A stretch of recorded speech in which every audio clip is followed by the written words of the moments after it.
Namaste, ako si Dr. Shamla Devi.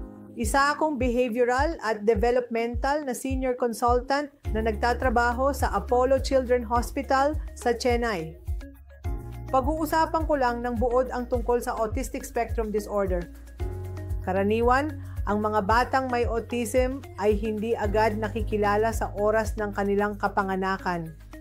Pagdating ng mga 2 taong gulang, kadalasan silang natutukoy ng mga magulang, paaralan at iba pang kamag-anak.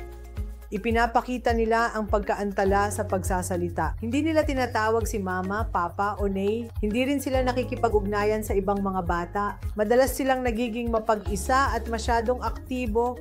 Ang pagiging hyperactive ay nangangahulugang hindi sila nakaupo sa isang lugar. Sila ay palakad-lakad, tumatakbo sa loob ng bahay. Ganon ang klase ng pagiging hyperactive nila. At madalas ay parang nabubuhay sila sa sarili nilang mundo. Halimbawa, palagi nilang nilalaro ang kotse sa dulo ng kitchen shelves o sa mesa. Tumatakbo-takbo lang sila habang dala ang kotse. Kaya may particular silang pagkahumaling ang mga batang ito, ang mga batang may autism. And yung mga batang to ay dapat maagang matukol. Mas maaga ang diagnosis, mas maganda ang paggamot dahil kung sila ay ma-diagnose sa edad na 2 bago mag-3 taon, maaaring matutukan ng bata, matuturuan sila at maaari silang maging halos kapantay, mga 90 hanggang 95% ng mga normal na bata. Kaya napakahalaga na bantayan ang mga red alert signs ng autism tulad ng ang bata ay hindi nakikihalubilo sa mga magulang, hindi tinatawag si mama o papa sa edad na 2 taon, tila lumalayo sa sarili, hindi nakikihalubilo sa ibang mga bata, madaling magalit, may mga pag-uugali ng matinding pagwawala o temper tantrum at pagiging sobrang aktibo.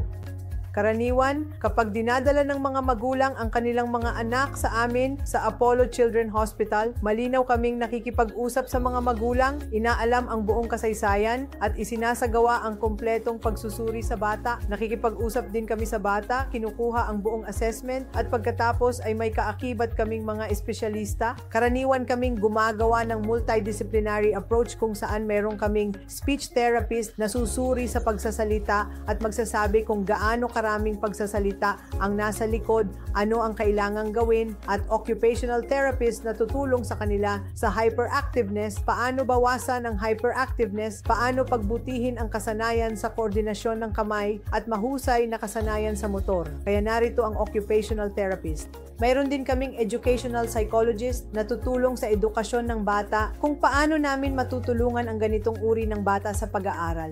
Gumagamit kami ng multidisciplinary approach, isinasagawa ang hearing assessment upang malaman kung maayos o hindi ang pandinig ng bata. Pagkatapos ng pagsusuri, walang partikular na klinikal na pagsusuri na makapagsasabi ng tiyak na diagnosis. Halimbawa, kung susuriin mo ito, kapag ang bata ay may lagnat, tinitingnan ng thermometer at masasabi ganoon. Pero sa autism, walang partikular na pagsusuri. Sinusuri namin sa pamamagitan ng ito ay nakikita saan man pumunta ang bata.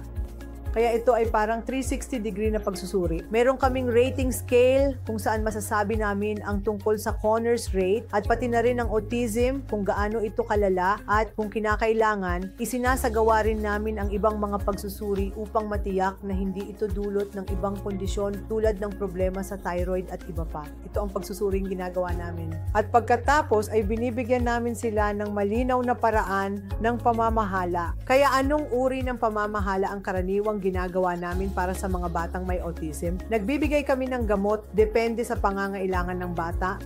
Pangalawa, pinag-uusapan namin ang paaralan. Mga lumang pananaw ay nagsasabing mas mainam ang espesyal na paaralan. Ngunit ngayon, ang paraan ay ilagay muna ang mga bata sa regular na paaralan at subukan muna sa normal na paaralan.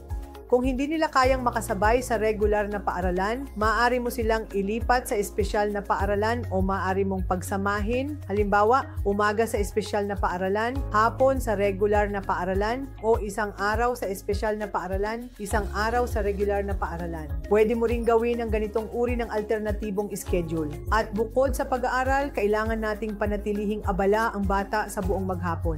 Kailangan nating bigyan sila ng mga gawain, isali sila, dalhin sila sa mga therapist sa kanilang lugar tulad ng speech at occupational therapist. Mayroon tayong espesyal na guro na tutulong sa bata kung paano magbasa, matuto, at mayroon ding behavior therapist na tutulong sa inyo sa mga batang may temper tantrums at problema sa pag-uugali. Kaya ito ay napakahalaga. Kaya kailangan nating gawin ang therapy at paggamot at regular na mag-follow up dahil kapag ang pasyente ay may autism, pinag-uusapan natin ang hindi bababa sa 3 taon ng paggamot para sila ay gumaling.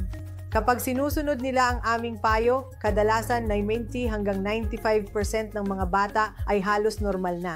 Bilang magulang, maraming magulang ng pasyente ang lumalapit at nagtatanong, bakit ako? Bakit ang anak ko ay may autism? Palagi naming sinasabi na pinipili ng Diyos ang mabubuting magulang upang alagaan ang mga batang ito. At ang autism ay hindi kasalanan o pagkukulang ng mga magulang, hindi rin ito dahil hindi nila alam kung paano palakihin o alagaan ang bata. Hindi ito kasalanan nila. Kaya ayokong ma-stress ang mga magulang at hindi ito kasalanan ninyo kung hindi ninyo alam ang mga kasanayan sa pagiging magulang. Kaya gusto kong sabihin, nandito kami, ang Apollo Hospital, ang Children's Hospital ay narito upang bigyan kayo ng suporta at aalagaan namin kayo ng mabuti. Salamat po.